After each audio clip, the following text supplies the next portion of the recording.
এবং কত নবী যুদ্ধ করিয়াছে, তাহাদের সঙ্গে বহু আল্লাহওয়ালা ছিল। আল্লাহর পথে তাহাদের যে বিপর্যয় ঘটিয়াছিল, তাহাতে তাহারা হীনবল হয় নাই, দুর্বল হয় নাই এবং নত হয় নাই।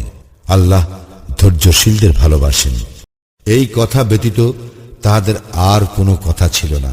হে আমাদের প্রতিপালক, আমাদের পাপ এবং আমাদের কাজে সীমালঙ্ঘন তুমি ক্ষমা করো, আমাদের পা সুদৃঢ় রাখো এবং কাফির সম্প্রদায়ের বিরুদ্ধে আমাদেরকে সাহায্য করো।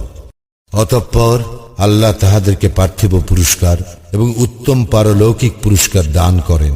আল্লাহ সৎকর্মপরায়ণদেরকে ভালোবাসেন। হে মুমিনগণ, যদি তোমরা কাফিরদের আনুগত্য করো, তবে তাহারা তোমাদেরকে বিপরীত দিকে ফিরাইয়া দিবে এবং তোমরা ক্ষতিগ্রস্ত হইয়া পড়িবে।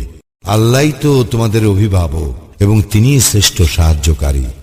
আমি কাফিরদের হৃদয় ভীতির সঞ্চার করিব, যেহেতু তারা আল্লাহর সঙ্গে শরীক করিয়াছে, যাহার সপক্ষে আল্লাহ কোন সনদ পাঠান নাই।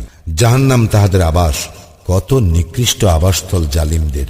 আল্লাহ তোমাদের সঙ্গে তাহার প্রতিশ্রুতি পূর্ণ করিয়াছিলেন, যখন তোমরা আল্লাহর অনুমতিক্রমে তাহাদেরকে বিনাশ করিতেছিলে, যে পর্যন্ত না তোমরা সাহস হারাইলে এবং নির্দেশ সম্বন্ধে মতভেদ সৃষ্টি করিলে, এবং যাহা তোমরা ভালোবাসো তাহা তোমাদের দেখাইবার পর তোমরা অবাধ্য হইলে। তোমাদের কতক ইহকাল চাহিতেছিল এবং কতক পরকাল চাহিতেছিল।